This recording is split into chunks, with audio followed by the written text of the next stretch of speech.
Bueno, buenas tardes, buenos días, buenas tardes, buenas noches, depende de cuándo veas este videito.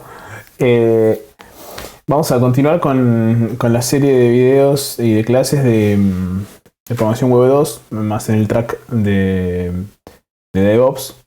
Y vamos a hablar, ya tuvieron una clase previa de testing en Laravel. Yo voy a hacer algunos ejemplitos más acá y algunas cosas. Eh, y vamos a hablar, bueno, de testing más en profundidad y de Continuous Integration. Bueno, ¿qué es el testing? El testing son las pruebas de software, o sea, son investigaciones empíricas, técnicas cuyo objetivo es proporcionar, bueno, tiene lo que tiene ahí, ¿no? Pero básicamente son pruebas para poder verificar que lo que estamos haciendo es lo que quiere el cliente, ¿no? Nosotros siempre que hagamos algo, que hagamos una pieza de software, un sistema, una feature nueva en un sistema, cualquier cosa de esas que hagamos, siempre tenemos que validarla contra lo que quiere el cliente, ¿no? Porque siempre puede pasar esto del teléfono descompuesto en el cual yo escucho algo que no es lo que el cliente quiere. Entonces, el testing nos asegura de alguna forma la calidad y que el sistema hace lo que queremos, lo que el cliente quiere que haga, ¿no? Porque a veces podemos equivocarnos, ¿no? Bueno, esto es como la definición más genérica de testing, ¿no? Vamos a hablar de cómo son los testing automáticos, ¿no? Nosotros sabemos que podemos testear, ¿no? O en realidad vamos a ver de qué partes tiene un test, y vamos a enfocarnos más que nada en el testing automático. Nosotros sabemos que el costo de probar una aplicación debería ser alto, ¿no? Digo esto porque ustedes desarrollan una feature, ¿no? Y capaz que tardan, no sé, 2 días, 3 días, una semana en hacer una feature, ¿no? Hicieron un montón de cosas, ¿no? Pero después hay que probarla. Capaz que la prueba hicieron, no sé, tardaron 2 días en poner un botón. La prueba es hacer clic en el botón, ¿no? Pero ese botón va a quedar ahí para siempre. Entonces, cada vez que se haga una release del sistema, va a tener que hacer clic en el botón. Entonces, eso es tiempo de alguien que tiene que probarlo. Entonces, nosotros lo que vamos a tratar de hacer son pruebas automáticas, o sea, código, un pedazo de código que prueba la funcionalidad que nosotros queremos. Bueno, la estructura de un test es la estructura AAA: Arrange, Act y Assert, ¿no? Crear, llamar la unidad, o sea, llamar el pedacito de código, y verificar, Assert. En la primera parte del test lo que hacemos es crear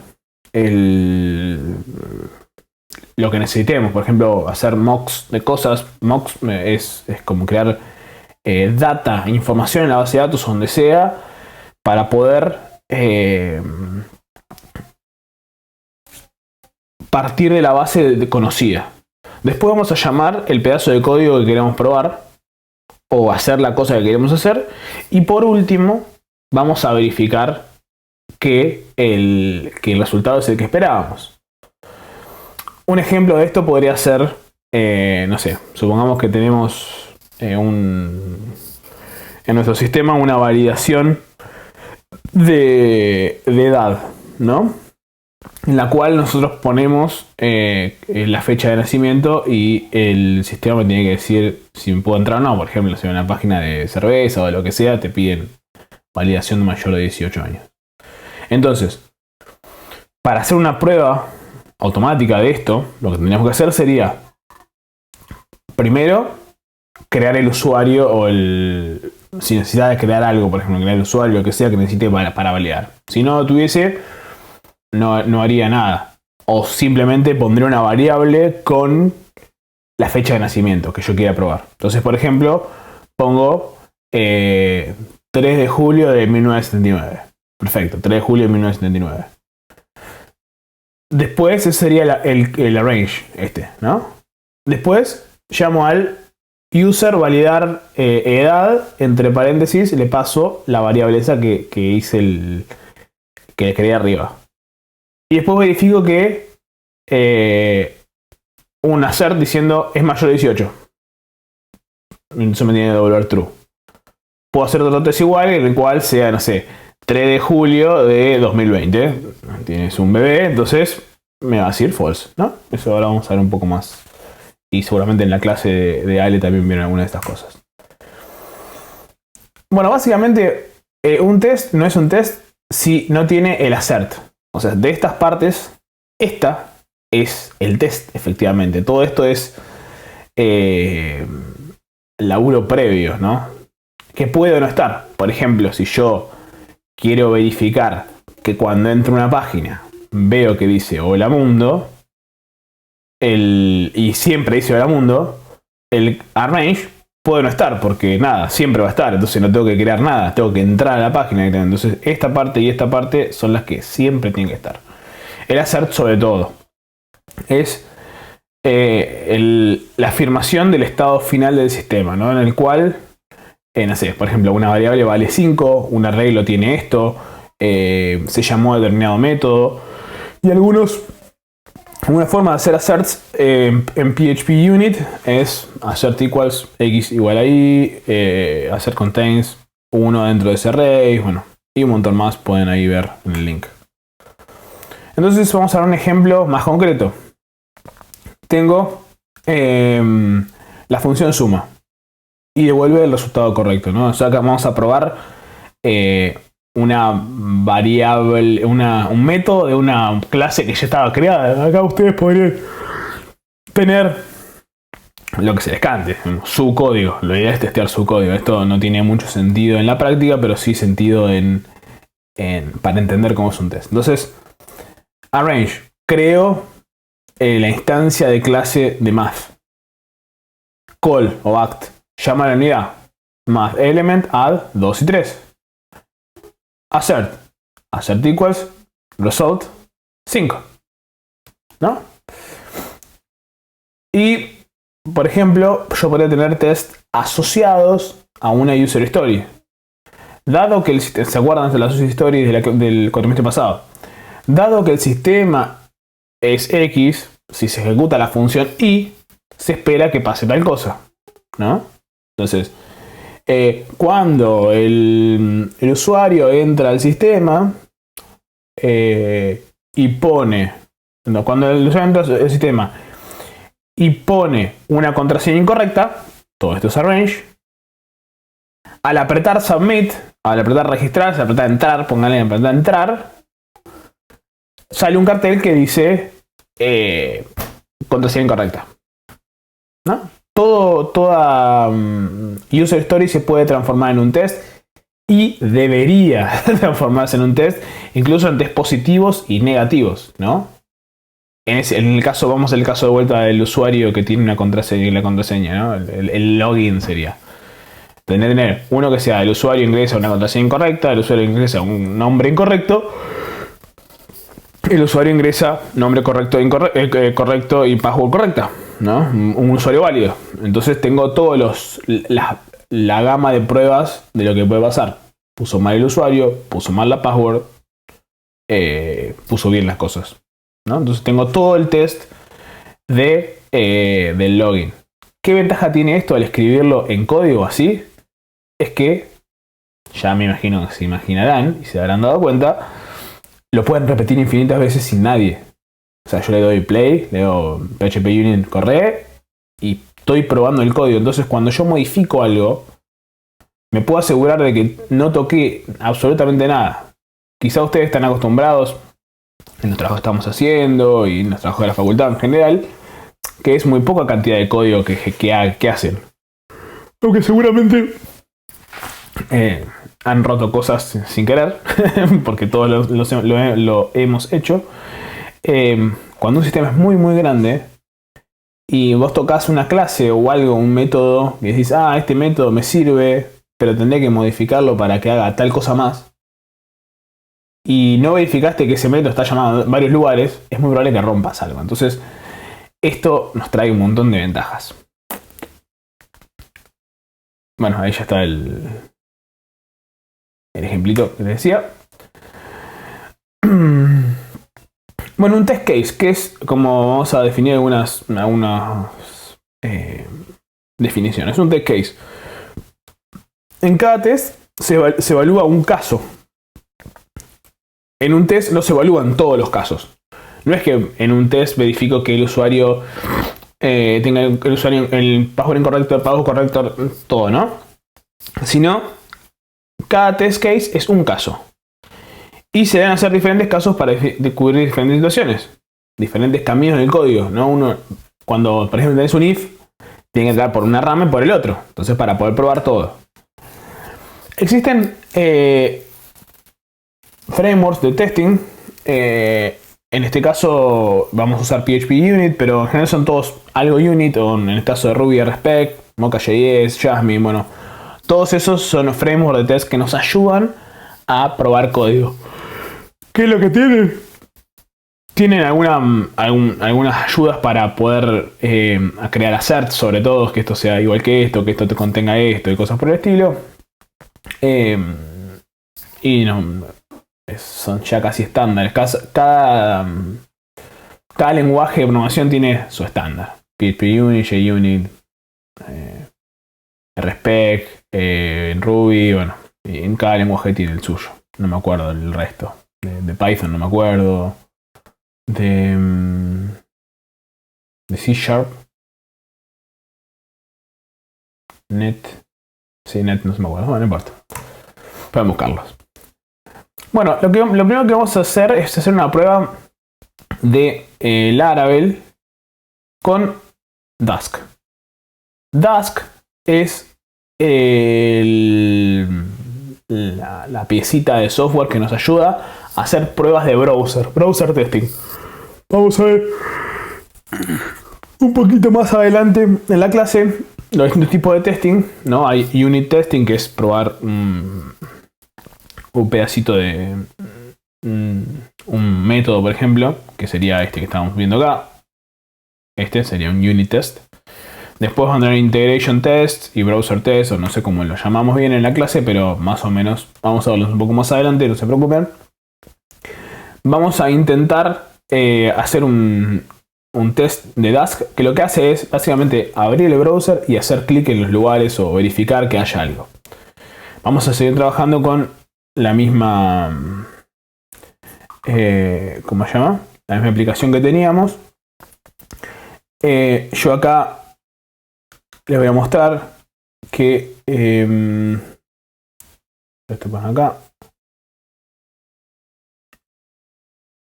Modifiqué, hice unas pruebas antes de arrancar la clase, modifiqué algunas cosas que se van a mostrar porque son necesarias. En el caso de que estén usando el mismo Docker Compose y app Dockerfile que vimos antes, hay que agregar algunas cosas. Por ejemplo, acá lo que agregué fue, fíjense, agregué libzip y zip, porque cuando instalamos Dask y eso necesitamos esto. Y en el Docker Compose agregué este, que es Selenium, Selenium es el driver, sí, el driver para poder manejar el browser con código, ¿no? Si buscan Selenium, pueden entrar acá y ver. Bueno, todo el mundo usa esto. Selenium lo usa todo el mundo para hacer unit test. Sí, en test automation en realidad. Bueno, solamente esas dos cosas. Voy a hacer un commit directamente a master. Lo voy a hacer desde acá. Voy a hacer update docker files. Sí, docker files update to support. Vamos a poner algo más meaningful. Support testing. Browser, vamos a llamarlo así, browser testing. Ya agregué estos dos, tuki, commit, listo. Les mostré cómo hacerlo acá para que tengan una forma distinta de hacerlo. Los commits. Bueno. Entonces lo primero que tenemos que hacer es agregar Dask. De acá, con esto ejecuto. Pero lo primero que tengo que hacer es configurar para correr Dask y correr el test de ejemplo. Entonces, vamos a ver acá. Lo primero que hacemos es Laravel Dask. Venimos a la documentación oficial y empezamos a mirar los documentos. Bueno, fíjense acá, me dice Composer Require. Vamos a hacer esto. Hay que agregar la dependencia. Entonces vamos a la consola y buscamos. Yo busco con control R acá. Composer. Ahí está. Fíjense. Voy a correr docker run. Voy a remover el container que estoy creando. Voy a levantar un volumen en el proyecto actual, en app. Voy a levantar el container de Composer y voy a ejecutar Composer Require dev Laravel Dask. Ejecuto esto. Debería ser relativamente rápido, calculo.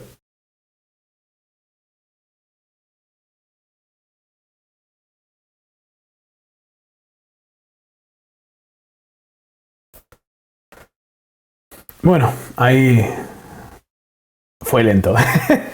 Ahí terminó de agregar la dependencia de Composer. Entonces vamos a mirar a ver qué nos hizo. Si miramos, acá lo que hizo fue agregar en las dependencias Dask.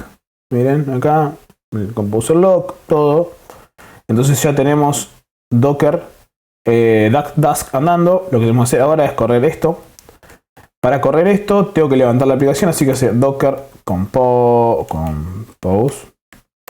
app -d. Así me levanta la aplicación behind the scenes. Y vamos a escribirlo. Docker compose run en app. Sin app creo que es. Esto. Esto lo que va a hacer es efectivamente instalar Dask. Que me va a crear unos test de ejemplo y un par de cosas y ya permitirme la posibilidad de ejecutar tests automatizados de browser. Bien, ahí me bajó el Chrome Driver. Para esto necesitábamos el zip ese que agregué en app. Y ya estamos. Dask Scaffolding. Y vamos a mirar a ver qué nos agregó. Fíjense que ahora, si miramos acá, en test nos agregó browser. Teníamos unit, feature y browser. Nos agregó esto, nos agregó unos cositas y bueno, acá tenemos un ejemplo, un test de ejemplo. Que lo que hace es levanta un browser, visita levantar el browser sería como la preparación, digamos. Visita esto sería la acción y el act y después el assert, ¿no? Que ve Laravel, que dice Laravel en la página. Bueno, por ahora nosotros podremos agarrar y si seguimos el documentito este, vemos esto y decimos, bueno, PHP Artisan Dask y esto me correría los tests. Si vemos, debería fallar. Bien, falló. Fíjense que nos dice fail to connect to localhost no sé cuánto 9515. Bueno, ¿qué pasa? Cuando estoy corriendo las cosas supone que Selenium y todo está corriendo localmente. Nosotros lo tenemos corriendo dentro de containers. Entonces hay que hacer un poquito de configuración para que funcione. Para eso vamos a venir acá y buscar. Lo primero que vamos a hacer es agarrar el .m y crear uno que se llama .m .local.dask, creo que se llama. Copié y pegué el environment. A ver. mdask. Bien. Mdask local. Es al revés. Rename mdask local. ¿Esto qué va a hacer? Cuando ejecute la aplicación, usa este .m. Cuando ejecuto los tests, usa este. Entonces lo que tengo que hacer es, voy a borrar todo esto porque no me importa. Lo único que tengo que hacer es esto último, que lo que tengo que hacer es, como va a estar ejecutando Dask adentro del container, la aplicación va a estar corriendo en web. Fíjense que si yo miro acá en Docker Compose, ¿dónde estás? Docker Compose, bueno, Docker Compose, acá está. Fíjense que yo tengo en web, corre la aplicación, o sea, está corriendo el Apache o el web server, y yo estaba mapeando el puerto 8080 de mi máquina, o sea, fuera del container, al puerto 80 del container. Como Dask y los tests van a correr todos dentro de Docker, no tengo que usar el puerto que expongo afuera, sino el de adentro. Por eso uso web directamente así, acá. Eso es la primera configuración. Tiene que poner el nombre del lugar donde está corriendo la aplicación para que Dask levante la aplicación ahí. Y después la otra es venir acá a Dask Test Case. Y acá el remote driver dice que está levantado en localhost 9515. Esto es mentira porque el nuestro está levantado de vuelta dentro de los containers. Dentro de los containers es Selenium y 4444. Esto porque, si miramos acá, ¿dónde estás, corazón? De vuelta me perdí el Docker Compose. Acá está Selenium, se llama Selenium. Y el 4444, no me acuerdo dónde saqué, pero creo que si miramos la documentación de Selenium Standalone, nos dice que escucha ahí o algo por el estilo. A ver. Ahí estaba más abajo. A ver. 4444. Miremos acá que se ve otra cosa. Fíjense acá. ¿Ven? Está. Corre en el 444 y lo mapea para afuera para poder pegarle en el 444. Yo también podría haber dejado localhost y exponer el 95 no sé cuánto y aquí anduviera igual, pero bueno, a mí me interesa que ande todo adentro de Docker y ya está, ¿no? Entonces, vamos a ver ahora qué pasa. El error, fíjense que era este. Ahora va a ser otro el error supuestamente. Si configure todo bien. Puede fallar, dijo Tusam. A ver, ahí está. Dice, corre un test, assertion 0, errors 1. O sea, no. Y acá me está tirando un error diciendo JSON decoding of remove response fail. No sé qué. Bueno, vamos a mirar acá. Algo que está bueno de esto es que. Esto está. Bien. Algo falló. Creo que ahí lo logré arreglar. Todavía no lo probé, pero me parece que viene por acá a la mano. Hay que ponerle wd hub acá. Lo encontré en un post. Vamos a ver si esto lo arregla. Ahora revisamos ese fix a ver si anduvo. Pero...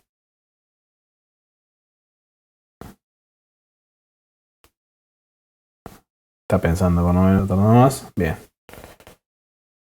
Bien, fíjense que ahora el error es distinto. Dice, no vio el texto Laravel en elemento body.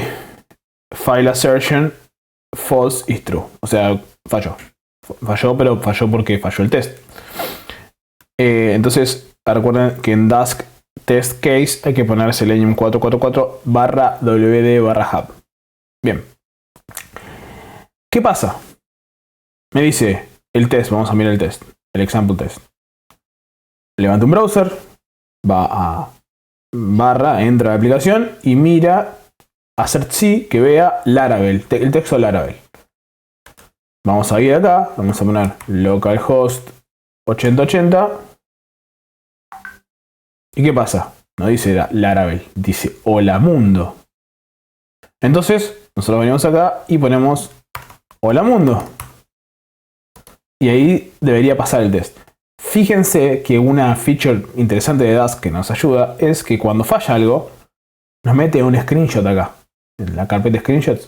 Y yo abro y el momento que falló me muestra lo que pasaba en ese momento. Entonces veo que dice hola mundo. Entonces vengo acá y digo, pongo hola mundo, grabo, ejecuto el test y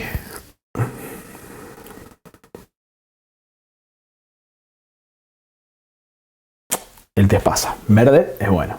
¿No? Ya está. Tenemos el primer test de Dask corriendo. Vamos a comitear esto para que nos quede. Vamos a poner acá. Agregamos esto, agregamos todo.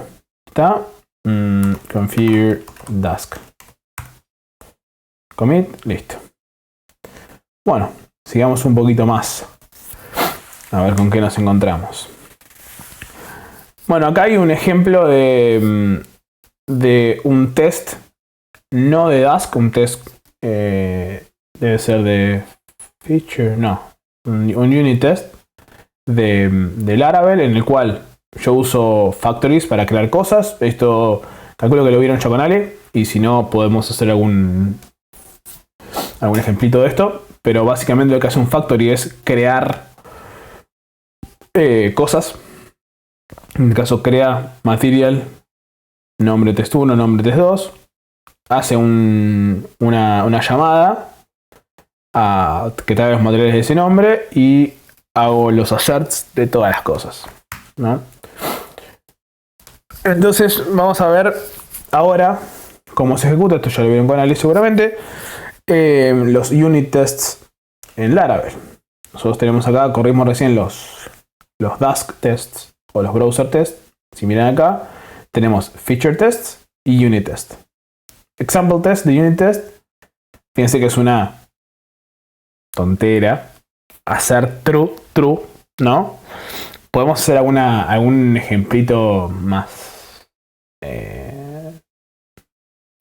un poco más de sentido, no dentro de la aplicación esta porque no tenemos nada, no tenemos controllers, no tenemos prácticamente nada, o modelos tampoco, que sería lo ideal tener modelos para poder probar. En general uno va a probar modelos acá que hagan cosas, por ejemplo esto que decíamos de la fecha de nacimiento. Pero yo acá podría hacer algo tipo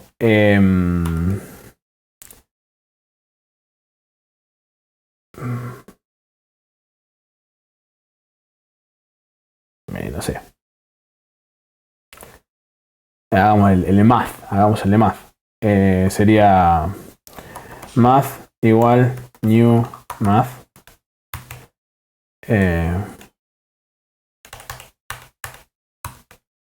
A ver, math class, vamos a buscar acá. Math class PHP. A ver cómo se usa. Vamos a buscar alguna cosa. El valor absoluto, por ejemplo. Este. Directamente sin math. Directamente se usa así derecho viejo. Entonces, yo podría agarrar acá y decir, bueno. Voy a cambiar el test acá. Test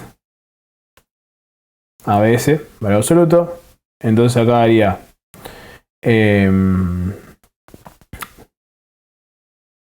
ABS negative number. Pongámosle el valor absoluto de un número negativo. Tiene que ser el positivo, ¿no? Fíjense, si yo pongo menos 4,2, me devuelve 4,2. Entonces, acá pongo result. Y acá pongo ABS de menos 4,2. Y acá pongo assert equal. Y acá pongo pesos result 4,2. ¿No? Entonces vamos a ver cómo correrlo. En vez de correr PHP Artisan, es PHP Unit, como decíamos acá en el ejemplito. run app vendor bin php unit. Vamos a ejecutar esto. Esto solo me voy a copiar.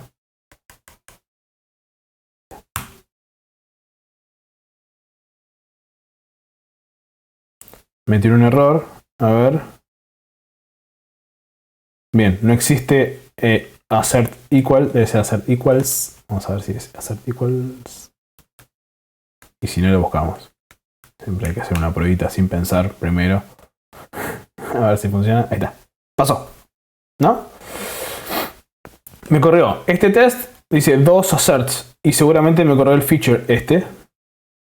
Que esto es algo intermedio. Nosotros tenemos browser test, que es básicamente abre un browser, va, navega, mira cosas en la página.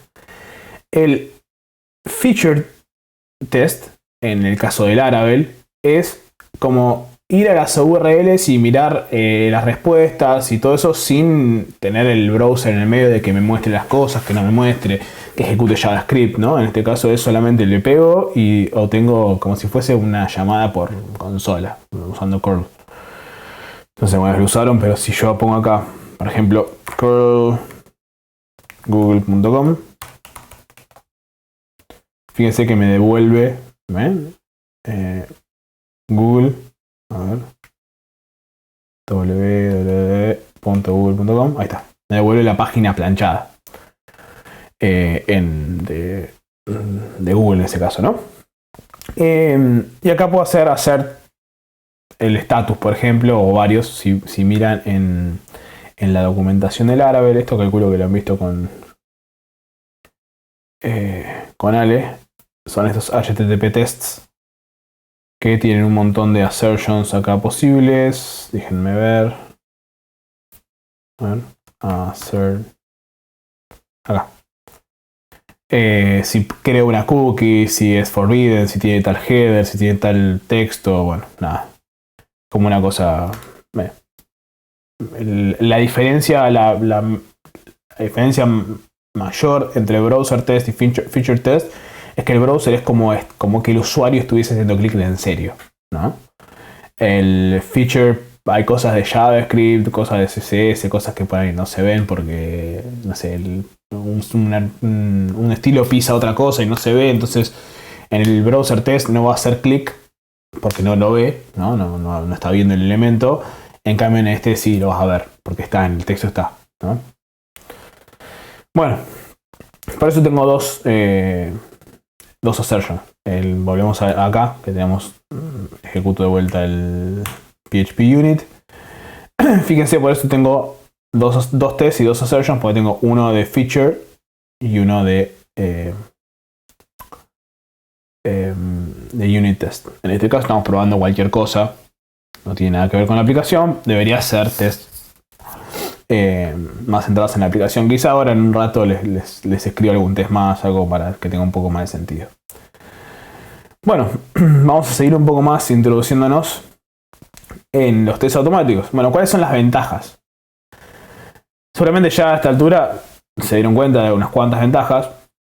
La primera es que puedo probar grandes volúmenes de datos porque puedo generar lo que quiera. Puedo, no sé, hacer, por ejemplo, traerme un dump de la base y pisarlo en el test y hacer test con data de producción, por ejemplo, cosas por el estilo, si no tienen ningún problema de confidencialidad, ese tipo de cosas. Me aseguro que si cambio el código, o sea, cambio algo en la aplicación, tengo un montón de tests que me prueban. Es como una safety net, se llama safety net porque ¿vieron los que hacen trapecios y saltan y hacen ese tipo de cosas? Abajo tiene una red de seguridad que si se la pegan, se caen y no se hacen nada. Los haces una sola vez, si bien es mucho esfuerzo porque los tenés que escribir, haces una sola vez y los corres 1000 veces. Es además documentación, porque si vos vas y lees los tests, sabés lo que hace el sistema. Es validación porque en muchos proyectos, yo en mi laburo, en varios laburos en los que he estado, la firma, digamos, de que el sistema está haciendo lo que tiene que hacer es el reporte de los unit tests. Es más rápido que un humano porque el humano está tomando mate, va al baño, no sé, se distrae, le erra porque se olvida un paso. y bueno, no hay error humano al ejecutar el test, ¿no?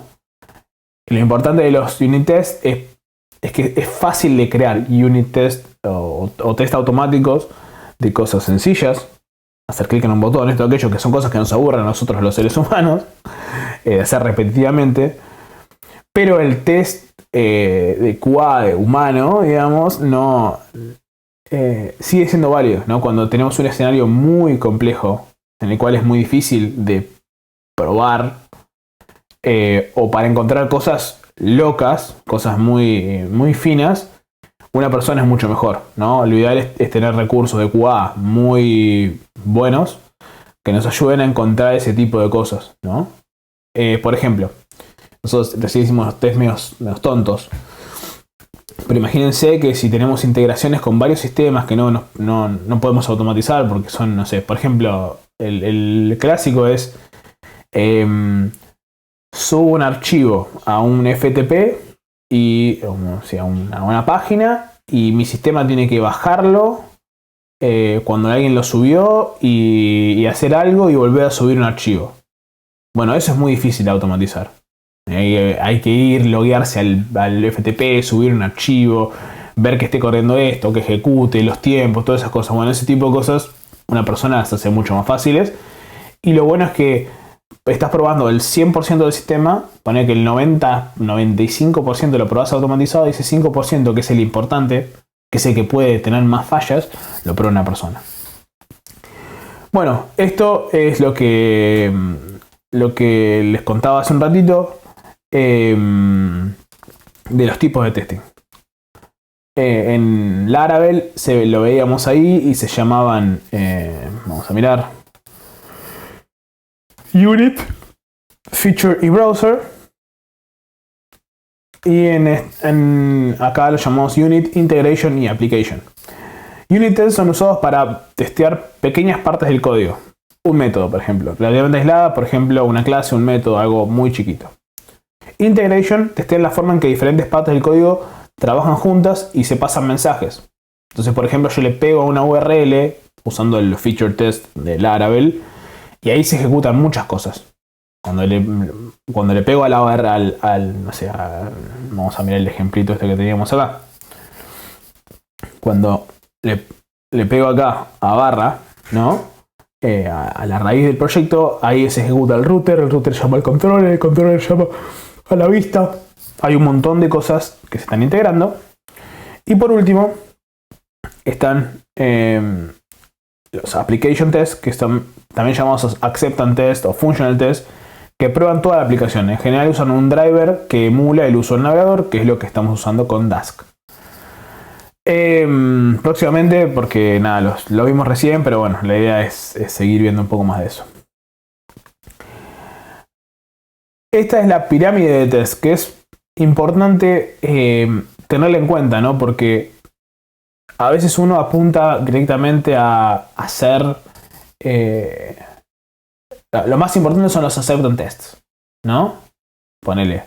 Son los únicos que sirven. Y en realidad... los unit tests, que son la base, digamos, fíjense, nos ayudan a encontrar los problemas un poco más rápido. Todos los tests son buenos y necesarios. Pero los unit tests obviamente corren más rápido, como vemos acá en la pirámide, ¿no? Son más rápidos de correr. Y son más aislados. Eso es un problema porque el código solo funciona bien, pero cuando se integra con más cosas no funciona. Pero siempre es importante tener mucha más cantidad de unit test que de UI test. ¿Por qué? Porque si nosotros probamos todo en UI test, el test, la corrida de test va a tardar un montón. Y nosotros no tenemos tiempo. Nosotros queremos que todo el tiempo se esté corriendo y tengamos feedback mucho más rápido. Que la integración se siga corriendo, pero quizás se corra menos. O tarde menos. Que para que tarde menos tenés menos cantidad. O por ejemplo, lo que se suele hacer es tener los unit tests se corren siempre. Los service tests se corren siempre, ponele, ¿no? Que serían estos de los integrations sencillos. Y los UI tests se corren todas las noches, ¿no? Entonces a la noche, cuando nadie está laburando, a las 12 de la noche se dispara un una tarea que ejecuta los unit tests, entonces a la mañana ves si se rompió algo. Siempre un desarrollador puede correr los tests cuando quiera en su sistema, eso debería ser lo ideal, ¿no? Bueno, vamos a hablar de algo que se desprende de esto, que es el TDD. TDD quiere decir Test Driven Development. Y tiene un mantra, que es este que vemos a la derecha, que es rojo, verde, refactor. Bueno, ¿qué es el Test Driven Development? TDD es una práctica de programación que está dividida en 3 partes. La primera parte es escribir el test. Por más que parezca loco, lo primero que deberíamos hacer debe ser escribir el test. O sea, escribir, voy a entrar a la homepage y voy a ver hola mundo. Ejecuto el test para que vea que corre. Y debería fallar, porque voy a ir por ejemplo, cuando creamos un proyecto de Laravel, va a decir Laravel la homepage, no va a decir hola mundo. Entonces entro y va a fallar. Escribo el código fuente. O sea, escribo el código que hace que diga hola mundo. Corro el test. Verde, pasó. Refactorizo el código. Porque por ahí hice un código feo para que ande, que debería ser la mínima. Yo debería hacer la mínima cantidad de código para que pase el test. Y después refactoreo porque ya tengo el test que ya sé que dio rojo, sé que dio verde, o sea, pasó, está bien, anda, hace lo que quiero.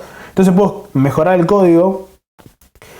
Más legible, más rápido, más performante, más lo que sea, sabiendo que tengo el test corriendo y que está bien el test, que ese libro está bueno, lo pueden leer, yo tengo una copia de ese, está bueno. Bueno, ese es el mantra que les decía. El mantra es Red, Green, Refactor. Escribo un test que falle, porque aún no tengo el código hecho. Escribo el mínimo código para que el test pase. Mejoro la solución refactorizando el código, ¿no? Vamos a ver un ejemplo de esto. ¿Cómo sería? Vamos a volver a al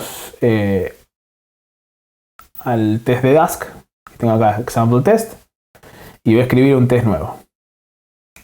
Voy a copiarme el test y voy a poner test TDD.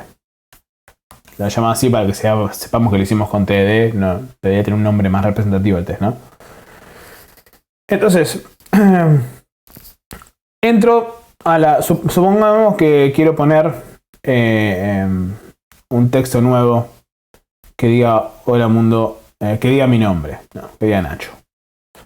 Entonces, lo primero que tengo que hacer es escribir el test. Voy a hacer sí, que diga Nacho. ¿No? Que vea Nacho. Entonces voy y ejecuto el test. Ejecuto el test.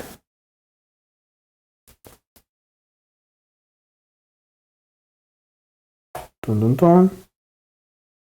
Pasó uno. Falló el otro. Bien, no vi Nacho en el elemento body, lo que sea. Perfecto, falló el test. Entonces voy a escribir el mínimo código necesario para que pase el test. Entonces voy a agarrar y voy a ir, bueno, acá, no, acá arriba.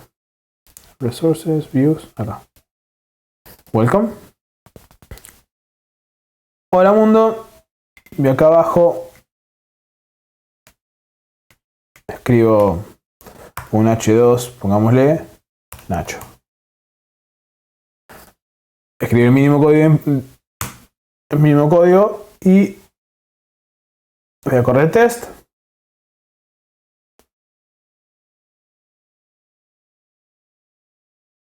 Pasó, listo. Entonces ahora digo, bueno, la verdad que yo ya está, pero no quiero que esté acá, quiero que esté, por ejemplo, más abajo. Quiero que no sea un H2, quiero que sea un H1, no sé, cualquier cosa. Modifiqué el código, pero yo tengo el test que está pasando, que sabía que estaba pasando, y que si modifiqué algo y la pifié, va a fallar. Ahora no va a fallar porque lo moví más abajo, hice una idiotez, ¿no? Pero de repente cambié, puse unas O's ahí en el medio, o puse Ignacio. Bueno, en un momento no estoy refactoreando, supongamos que ya está, ya pasé a otra tarea, lo comité todo. Alguien viene y modifica. Cuando yo lo corra, me va a decir que falla porque no dice Nacho, dice Ignacio. Y no es tan inteligente para darse cuenta que es mi sobrenombre. Así que nada, vine, modifiqué esto, me di cuenta de que la pifié, pongo de vuelta a Nacho y listo. Y ya tengo todos los tests corriendo.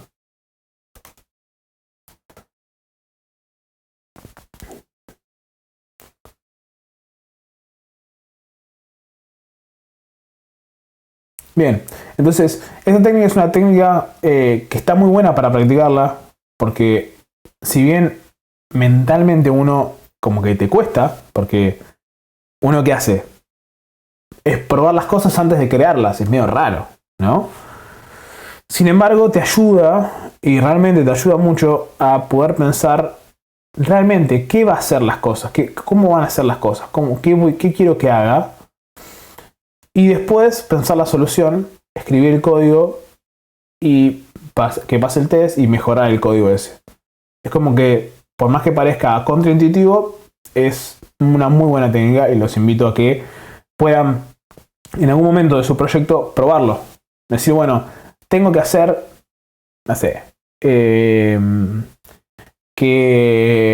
me traiga todos los... las estadísticas de tal ciudad, ¿no? En uno de los proyectos de los chicos. Entonces creas el test de probar las estadísticas, que traiga las estadísticas solo de tal ciudad. Creas un montón de data en la base de datos con distintas ciudades y decís, bueno, el hacer que traiga a estas ciudades. Y estoy llamando un método que no existe, va a fallar. Creo el método. Y bueno, hacerlo así, eso está bueno. Les va a ayudar. Bueno, vamos a hablar ahora de integración continua. Integración continua. Bueno, ¿qué es la integración continua? Bueno, la integración es un concepto fundamental en el análisis matemático. No, mentira. No vamos a hablar de matemática acá. ¿Qué les suena a integración continua? Que piensen un poquito. Integrar continuamente. La integración continua es un proceso de aplicar técnicas de revisión de manera frecuente y en pasos cortos. Lo que intentamos es mejorar la calidad del software y reducir los tiempos de entrega de producto. La integración continua se para sobre todos los tests, todo lo que escribimos, los unit tests, los integration tests, ¿no? Se basa en eso para decir, bueno, yo corro continuamente eso en algún lugar para que asegurarme que el código está haciendo lo que quiero yo siempre. Nosotros estamos parados como en este cuadradito de acá. Fíjense, nosotros somos los developers, metemos cambios en el código fuente, ¿no? Hacemos pull request, revisamos el código, está perfecto. Cuando terminamos eso, cada feature, hay un build server. Se buildea, se compila la solución. En el caso de PHP no se compila, se interpreta, entonces esta parte como que se saltea. Pero sí, en el build server tenemos un test server y unos tests automatizados donde corremos los tests. Se corren los tests, ¿no? Se corren los tests y se notifica. ¿Falló algo? Se notifica a los developers. ¿No falló? Developers contentos. Después vamos a hablar de esta otra parte que está más acá, que eso es Continuous Delivery. Bueno, Continuous Integration nace del paradigma de programación extrema, que lo planteó Martin Fowler y Ken Beck. Voy a sacar acá si ven el nombre del tipito. Que escribieron sobre el tema en 1999, o sea, hace 1000 años. No 1000, pero 21 años ya. Y hablaban esto, ¿no? De tener una práctica en el que el equipo integra frecuentemente su código y cada integración se verifique automáticamente, ¿no? Cada vez que yo mergeo código, meto código en Git o no sé, en el source control que tengamos, automáticamente algo se ejecute para que corra automáticamente y pruebe los tests para ver si hay algún problema. Porque, ¿qué pasa? Cuando ustedes están trabajando en un equipo de muchas personas, el código que ustedes están haciendo y están integrando, lo están probando en su versión actual. Si alguien mergeó antes a Git, a master, antes que ustedes, y ustedes después se trajeron eso y no probaron, y trajeron lo del compañero, lo del otro developer, probaron su código, anda todo perfecto, lo mergeo, capaz que mi código rompía las cosas del otro. Y eso no lo voy a saber hasta, no sé, producción, potencialmente si no tengo un ambiente de continuous integration.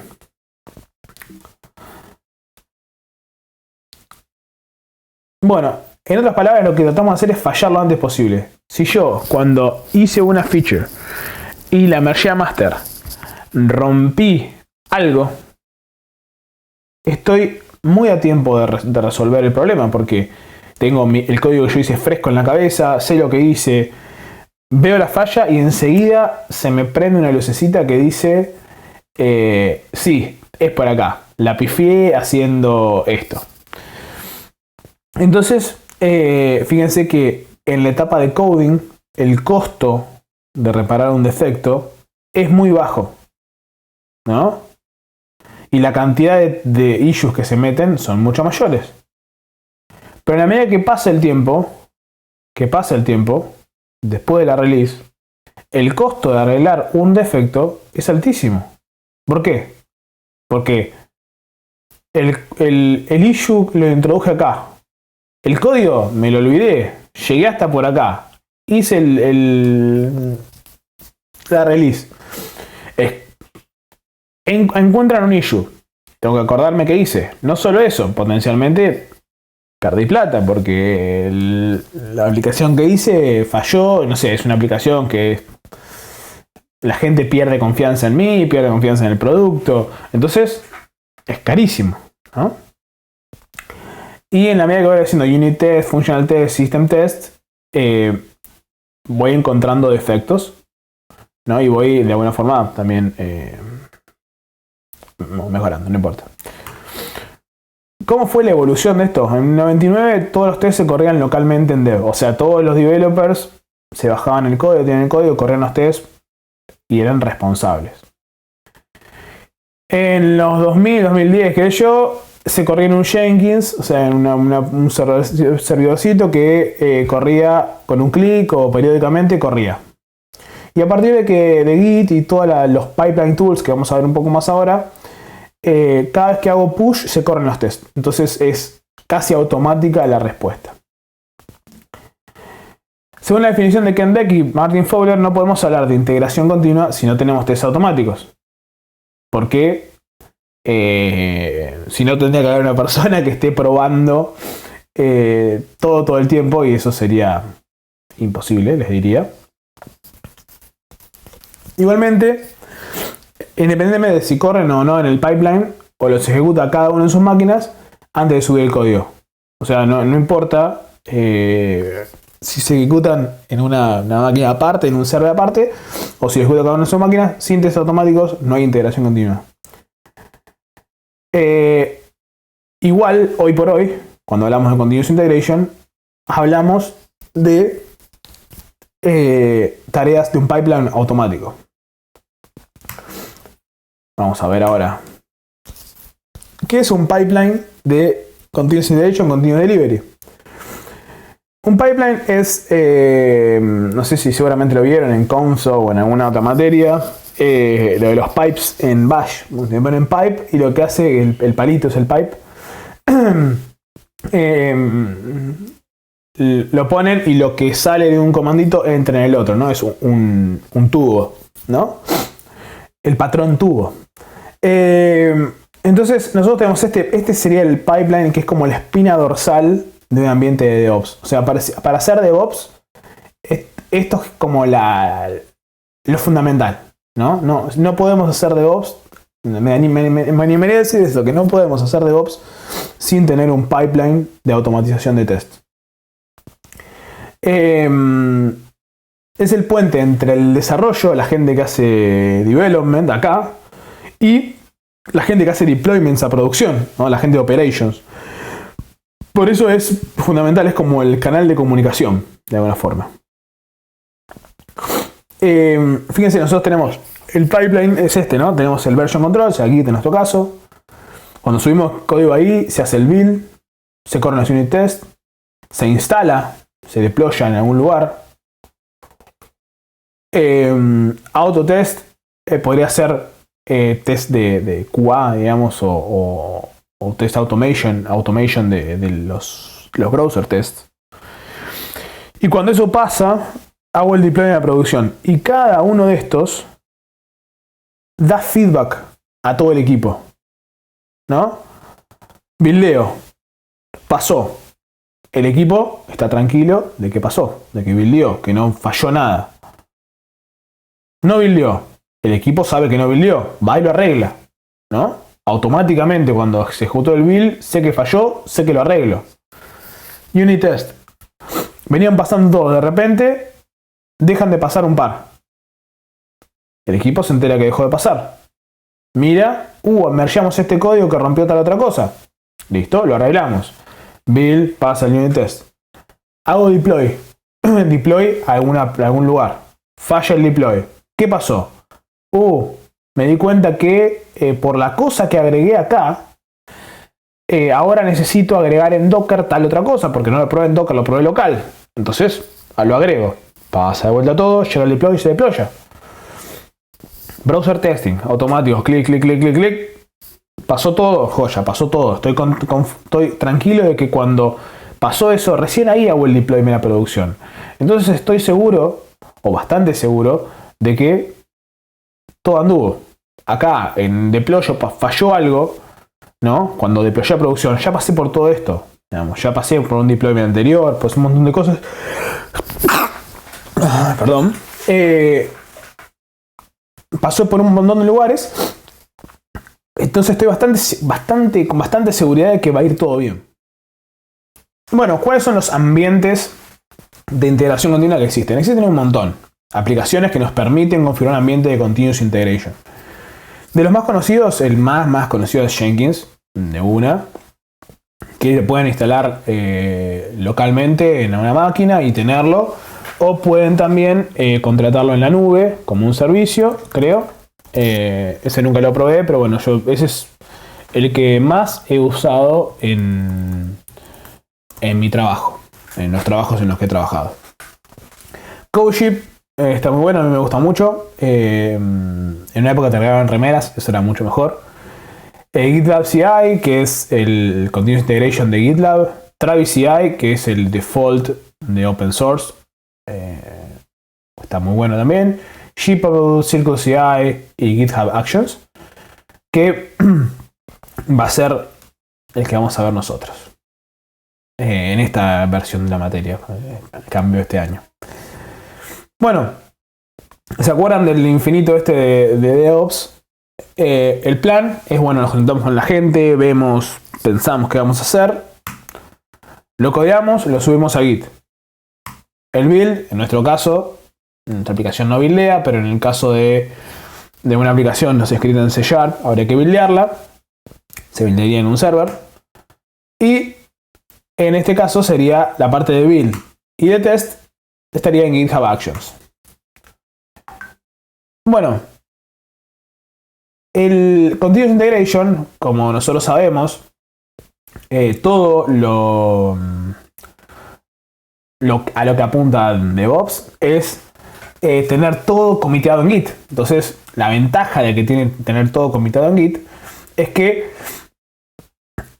todo el mundo puede verlo, todo el mundo sabe quién lo modificó, lo pueden modificar, hay versiones, se pueden mergear, está todo documentado, está todo automatizado, ¿no? Entonces, nosotros vamos a tener un archivito YAML, que es un markup language, ain't markup language en realidad, que es una forma de escribir configuración, digámoslo así, ¿no? El default hoy por hoy es usar YAML para todo. Antes era XML, después fue JSON, ahora es este. Vamos a agarrar y tratar de configurar en nuestro proyectito. El proyecto que tengo subido ahí en mi usuario de GitHub. GitHub Actions. Para eso vamos a hacer un branch en el repositorio, crear un archivo de configuración de GitHub Actions y una vez configurado crear un pull request. Esto sería lo ideal. Yo les voy a mostrar una forma, vamos a ir mirándolo acá y voy a mostrar una forma que es un poco más sencilla. Van a ver la magia que hace GitHub. Pero bueno, vamos a rockearla. Vamos a ver si le metemos un poco de velocidad. Básicamente tenemos que tener una carpeta que es GitHub, creo que es workflows /Laravel YAML. Creo que eso está mal. Voy a modificarlo. Workflows /Laravel YAML. Donde voy a tener el archivito de Laravel. Vamos a hacerlo del branch y todo así, total. Después les muestro otra forma más fácil de hacerlo. Acá ya había comitido un montón de cosas. A ver, git status. Voy a ver si hay algo más. Sí. Git add.git commit -m. Le meto acá update tests. Listo. Git push. Esto lo subí todo así para que quede nomás. No, sin el branch y toda la bola. Voy a hacer git checkout. Checkout -b. Si hay config, vamos a llamarlo así. Y vamos a abrir la aplicacióncita acá, el code. Y vamos a cerrar todo. Y vamos a cerrar todo esto bien. Bueno. Tenemos que crear primero entonces una carpeta. Vamos a hacer una carpeta. .github. La voy a crear en el proyecto. La creé mal. Delete. Bien. A ver. Ahí. .github. Adentro. Workflow. Y adentro un archivo que se va a llamar laravel.yml.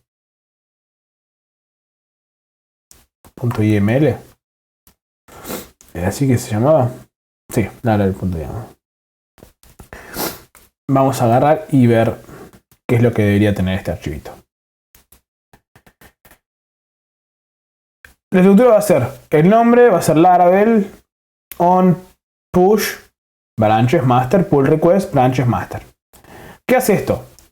Tiene un nombre el workflow que va a ser donde se va a ver, va a decir, bueno, va a correr esta parte del workflow, va a ser Laravel, le podemos poner Laravel test, le podemos poner lo que querramos, el nombre no importa. ¿Y cuándo se va a ejecutar? Cuando alguien haga un push a master o cuando se haga un pull request contra master. ¿Sí? Entonces, estamos seguros que cuando alguien quiere mergear algo a master, en el pull request se van a correr los tests. Y cuando mergea master, se van a correr los tests. Entonces vamos a copiarnos este pedazo de código. Vamos a pegarlo acá. Fíjense, después, ¿cómo sigue esto? Tenemos distintos jobs, que son trabajos, ¿no? El primer job que voy a correr va a ser los tests de Laravel. Para eso, fíjense qué hace. Dice, pongo el nombre del job. ¿Dónde va a correr? Va a correr en Ubuntu Latest. Esto va a correr efectivamente en un container, pongámosle, de Ubuntu. Nosotros podríamos acá correrlo en un container de Docker que nosotros querramos, incluso nuestro container de Docker. Habría que investigar un poquito cómo hacerlo, pero se puede en teoría. Y después tengo todos los pasos para ejecutar los tests. El primer paso es actions checkout. que hace el checkout del branch. Y en este caso es uses, o sea, usa una acción que ya existe en action barra checkout B2, hace checkout del branch. El siguiente paso es copiar el M y que fíjense lo que hace. Ejecuta php-r files exist.m. Si existe, no hace nada. Y, o si no, copia m-example a emp. ¿Sí? Vamos a agarrar.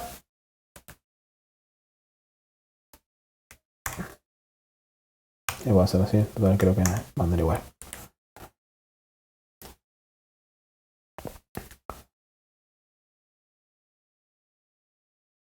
¿Qué hace después? Tengo acá el archivo entero. Después hay otro, por ejemplo, otro step, que es este. Voy a poner más grande. Que lo que hace es setapear nuestra base de datos. Nosotros estamos usando localmente, creo que MySQL o Postgres, creo. Nosotros lo que hacemos acá es configurar la variable de ambiente que le pegue a SQLite y a esta base de datos, que es una base de datos tipo un archivo, setapeando en el ambiente esas variables de ambiente del container. Y que ejecute, efectivamente va a ejecutar PHP unit. Ahí.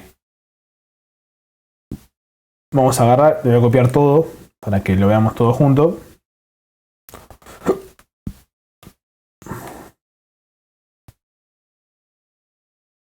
Bien. Vamos a revisar todo este archivito. Nombre. Laravel. ¿Le podemos poner otra cosa? Sí, pero vamos a dejarlo de Laravel por ahora. Va a ejecutar cuando hago push a master y cuando hago un pull request contra master. Los jobs que va a correr. Por ahora va a correr Laravel tests. ¿Dónde va a correr? En un Ubuntu latest. ¿Qué paso va a hacer? Va a hacer checkout del branch. Va a copiar el M file. Va a generar el M file. Nosotros tenemos acá un M file. Lo va a copiarse del example. Fíjense que en el example nosotros no tenemos app key, pero tenemos otras configuraciones. Y es necesario para ejecutarlo de Laravel. Entonces lo necesita. Va a hacer una instalación de dependencias. Compose and install. Va a hacer la generación de la key. O sea, le va a meter al M la key acá. Va a cambiar permisos de un directorio para poder guardar cosas. Va a crear la base de datos. Y va a ejecutar los tests. Va a terminar ejecutando vendor bin PHP unit. ¿Ok? Entonces, con esto, yo hago y de status. Voy a hacerlo de acá. Lo agregué. Configure. GitHub Actions. Sí hay. Vamos a ver si funciona. Puede fallar. En la prueba no lo hice con esto. Se les va a mostrar cómo lo hice. Git push. -u. Origin. CI. Config.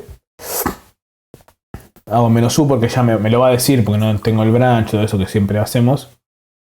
Y vamos a venir acá. github.com. My project. Y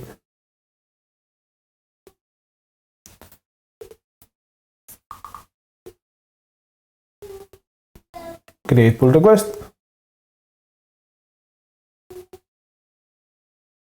Bueno, fíjense, tenemos la configuración y todo esto. Lo podríamos revisar. Lo ideal sería acá revisarlo, mergearlo y que empiece a correr. Empiecen a correr los tests. Empieza a correr el continuous integration. Fíjense. Se dio cuenta GitHub que tengo un archivo para correr los tests. Entonces empezó a correr. Miramos acá y vemos Setup Job. Miremos. Está setupeando todo. Hizo el checkout del código. Hizo el copy del M-file. Bien. Está instalando dependencias.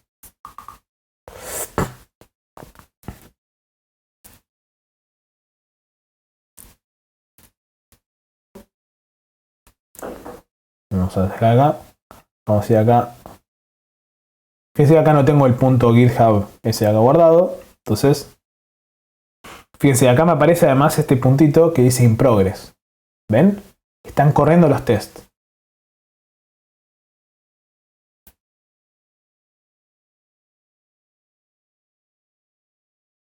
Me están instalando las dependencias. Esto va a tardar un rato.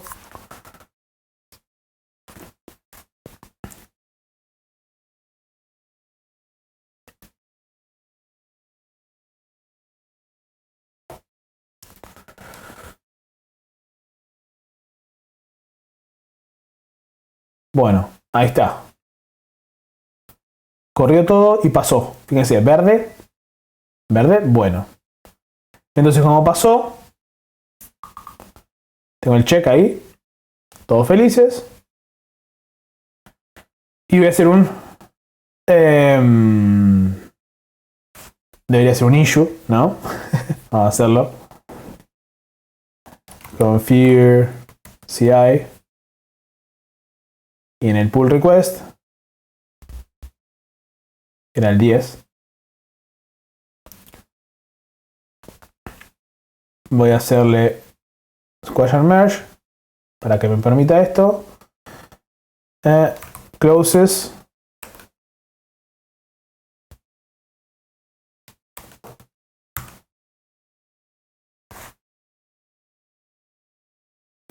Entonces ahora issues no está más. Lo mergeé acá y tengo esto. Fíjense que ahora mergeé y miren, me aparece acá el puntito. Porque como mergeé a master y alguien hizo push, mergear a master y hacer push a master, va a correr los tests. Y yo puedo venir acá a actions y fíjense, tengo acá el que creé yo, Laravel. Todos estos son previos que yo había creado y borré para poder configurar con ustedes, pero básicamente fue este que corrimos automáticamente en CI config y ahora mergeamos a master y va a correr este commit. Fíjense, una magia más que podemos hacer es, esto va a pasar, porque si pasó acá va a pasar, en teoría. Puedo hacer una cosa acá que se llama create status batch. Fíjense, acá me dice que está pasando. Puedo copiar esto, este batch. Lo copio. Y si vengo acá, lo puedo hacer en el code y toda la bola. Voy a hacerlo acá porque es más rápido. Le pifié. Espera. Leave. Laravel acá. Create batch. Copy.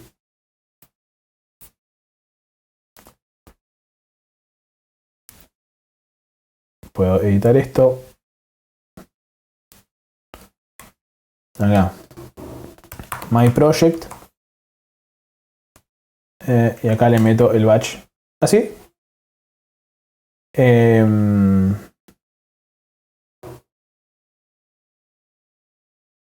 Acá vamos a ponerle. Cancel.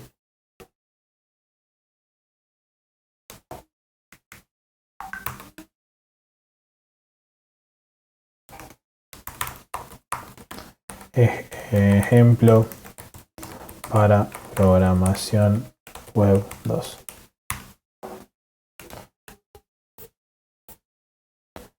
Y comiteo derecho contra master. Pum.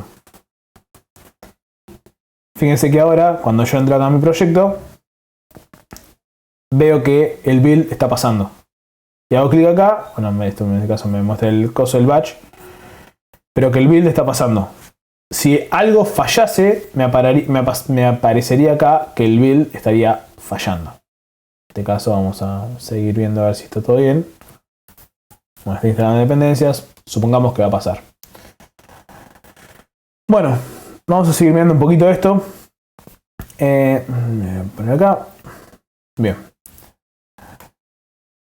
Bueno, también lo que se puede hacer es correr tests en containers, ¿no? Puedo agarrar y decir, bueno, que en vez de corrérmelo en un Ubuntu, como lo hicimos, que corra en un container. Esto sería bueno para nosotros, porque nosotros podríamos correr los tests efectivamente en el mismo ambiente que correríamos en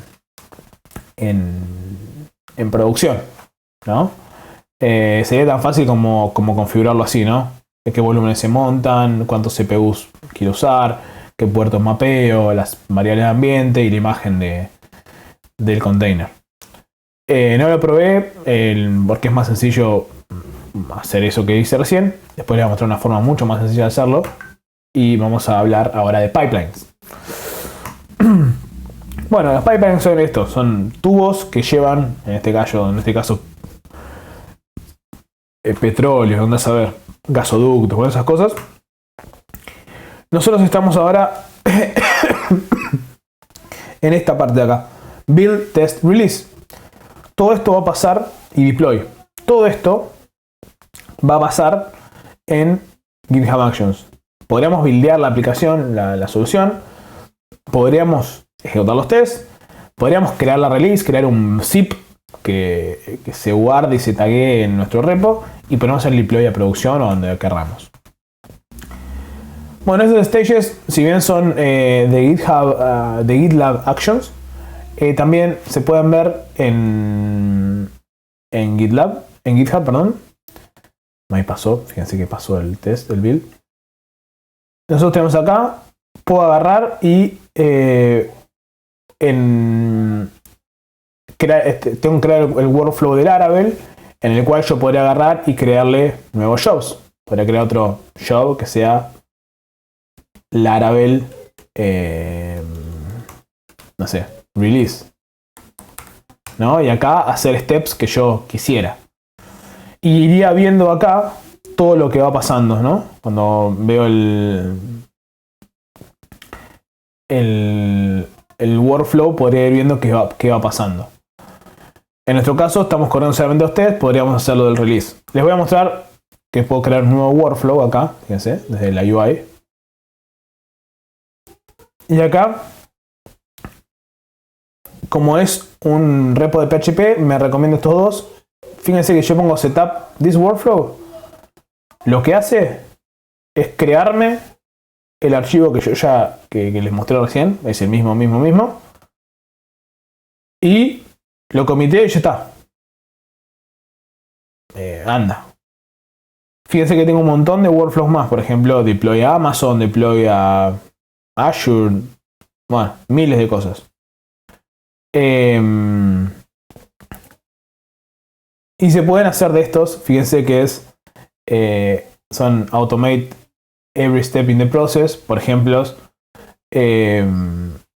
podría mandarle a alguien que comitea por primera vez en mi repo. Le mandaría un saludo, por ejemplo. O podría hacer labels de los pull requests según los archivos que se modificaron. A ver, no, este no lo vi, pero podríamos mirar acá a ver qué dice label steps labeler with. Habría que leer un poquito como. A ver si esto.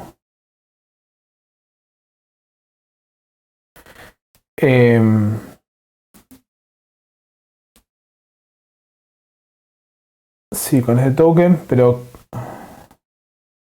Bueno, no sé qué hará. Si le pone un label, si ustedes ven acá los pull requests. Yo esto podría meterle labels acá. Creo. Acá, a ver, labels.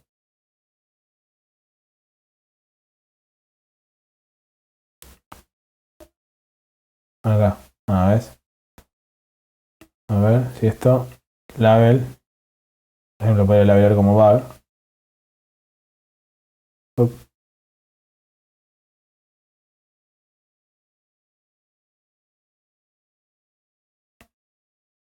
Ahí está, fíjense que ahí me apareció todo de los labels.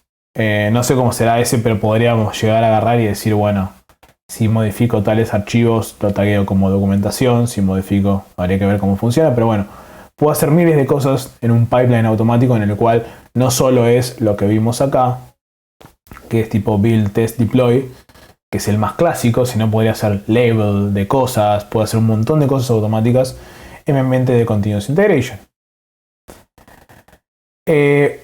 La ventaja que tienen todos estos pipelines es también que poder correr los tests en distintas versiones de PHP o en distintas versiones de Laravel. Para eso hago dos jobs independientes, dos configuraciones, uno que corre en tal versión de PHP, otro que corre en tal otra versión de PHP, y corro los tests, hago lo mismo y tengo múltiples steps en mi workflow testeando todo. En Travis se llama Build Matrix, creo que en GitHub Actions también. Y se puede hacer muchas combinatorias de cosas. Quizá no tenga sentido en los proyectos que estamos haciendo nosotros tener una matriz.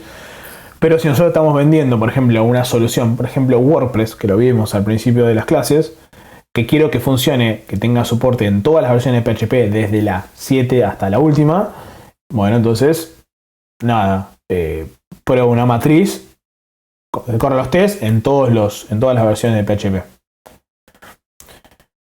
Bueno, ¿cómo funciona el ambiente de CI? Cuando alguien sube el código del repositorio, es lo que vimos, se dispara un evento de build y ese evento puede hacer múltiples tareas, correr los tests, hacer make de la solución, build de la solución y algunas cosas más que vamos a ir viendo a lo largo de las siguientes clases.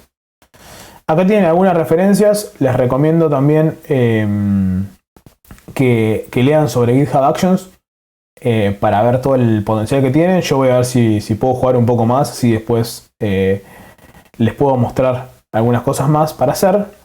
Pero fíjense, como les mostraba acá, que hay un montón de cosas para hacer. Un montón.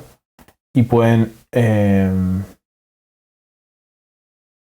son todas las cosas predefinidas, pero ustedes podrían crear lo que ustedes quisieran.